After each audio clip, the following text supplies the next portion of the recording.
possible. The governor is living on his knees. He's serving on his knees. We will pray for him. I will continue to pray for him. Secondly, what is the role of the FCT minister and the State House of Assembly in the declaration of a state of emergency? They needed the structures of Rivers State. They wanted to have unlimited access to the coffers of Rivers State. And the state of emergency availed them all these things they needed. One, the state of emergency restored the local government structure to the FCT minister. The state of emergency made it possible for the FCT minister to appoint the governing councils of the tertiary institutions in the state, from Rivers State University to Ignatius Ajero University to Bori Polytechnic and Captain Eleche Amadi Polytechnic. He has appointed his cronies. He has also appointed his cronies in the Rivers State Independent Electoral Commission. He has appointed his cronies in the Local Government Service Commission, Microfinance Agency, and several other boards, including Riwama, including UBEC. That is the only thing the state of emergency has done for Rivers people. The advantage, the benefit, is only the FCT minister and the State House of Assembly that has reaped it.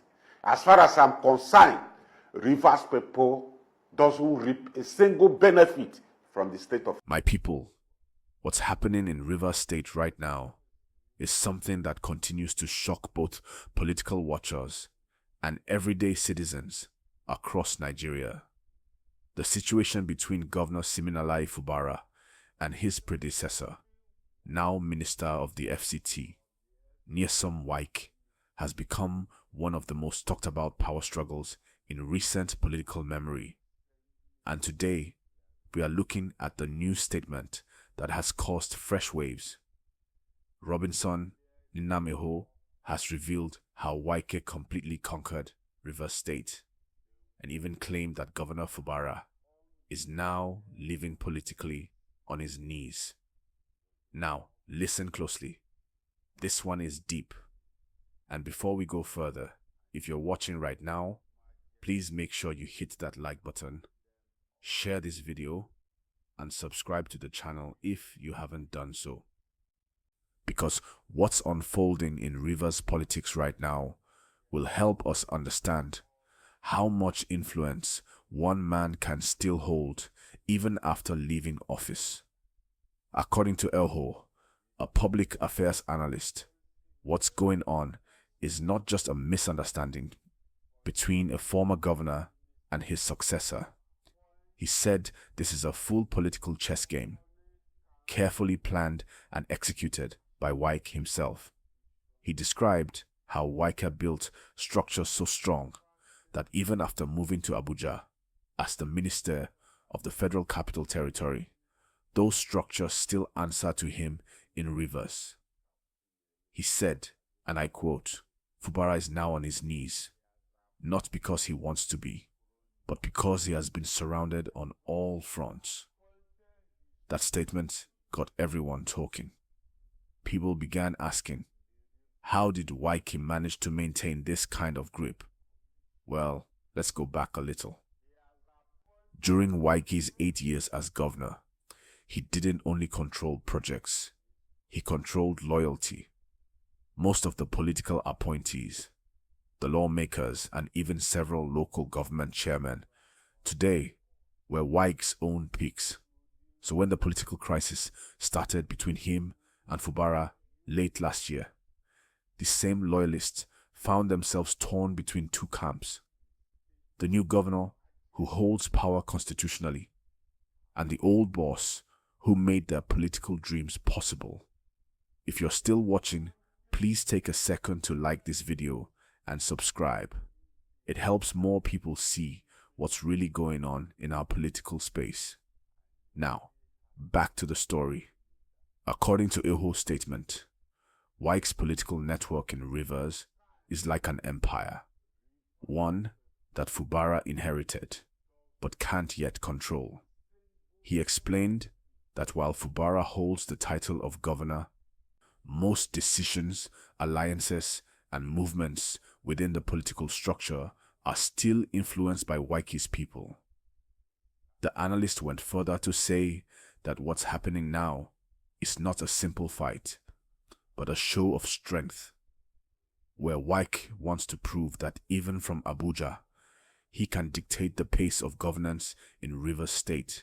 And let's be honest, we've all seen the tension play out publicly, the drama in the House of Assembly, the battles over loyalty, the silent protests from different quarters.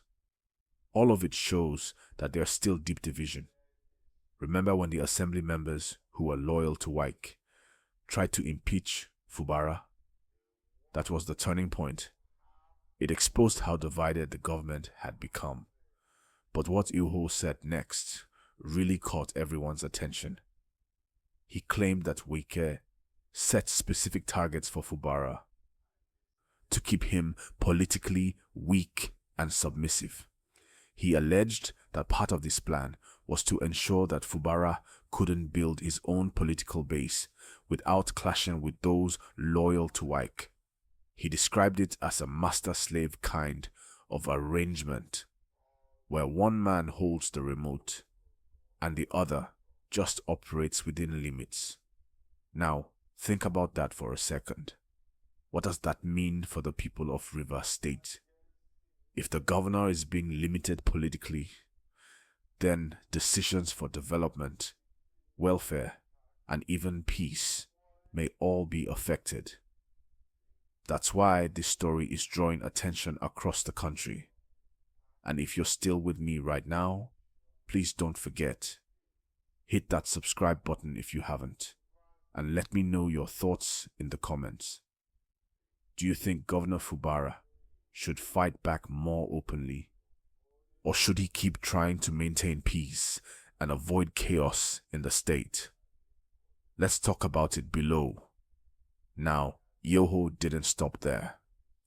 He described Wike as one of the most strategic politicians Nigeria has ever seen, saying that Wike doesn't move without a plan. He argued that even Fubara's emergence as governor was part of Wike's broader strategy to remain politically relevant beyond Rivers. But what he didn't anticipate, according to some analysts, is how quickly the relationship would sour. Some say it was inevitable. Every godfather eventually clashes with a godson when real power becomes a question. What's really interesting here is how the people of Rivers are reacting. Some believe Fubara is showing too much restraint, that he's too quiet while his authority is being tested. Others believe his calmness is actually wisdom, that he's avoiding unnecessary confrontation while slowly building his own strength behind the scenes. Either way, this battle is not over, and the words "living on his knees" from Ewhoh are still ringing loud because it paints a picture of submission that many of Fubara's supporters reject. They insist the governor is still in charge and that Wike's influence will fade over time. But whether that's true or not, only time will tell. Please, if you're enjoying this deep dive, go ahead and like this video right now and turn on the notification bell so you don't miss updates. We talk about real political developments here with calm, clarity, and facts. Now, another angle to this story that we can't ignore is the national dimension. Wike, being a member of the federal cabinet under President Tinubu, wields both political and financial influence. That gives him a national platform to strengthen his hand in Rivers. Meanwhile, Fubara is trying to assert his independence without looking disloyal to the same system that supports Wike in Abuja. It's a delicate balance. Some analysts believe that this whole tension might eventually lead to a complete political realignment in the South-South. Others think it's just a phase. one that will settle quietly once everyone defines their boundaries. But from what we've seen, the rivalry has grown beyond personal differences. It's now about who controls the soul of Rivers politics. And honestly, that's why Ewho's comments went viral. Because when he said Fubara is living on his knees, he wasn't only describing a man. He was describing a system where power and loyalty still collide.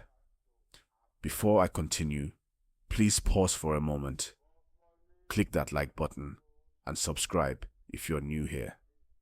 Let's keep growing this community where we talk about real issues with understanding and respect. Now, if we're to be fair, Fubara has shown a lot of patience. He has avoided making inflammatory statements. He has tried to project peace. But peace without authority can sometimes be misunderstood as weakness. And that's the thin line he's walking right now, trying to govern a state filled with divided loyalties while keeping the peace. The real question Nigerians are asking now is, how long can this continue? Will Fubara eventually take full control? Or will Wike continue to hold the remote from Abuja? That's where we are right now, and the coming months will determine how the river story ends. Whether it will be reconciliation or a full political separation. If you've been following the gist till this point, I want to say thank you. Please make sure you like this video, drop your comments and subscribe if you haven't already, because we'll keep updating you as things unfold. Calmly, professionally, and with clear understanding.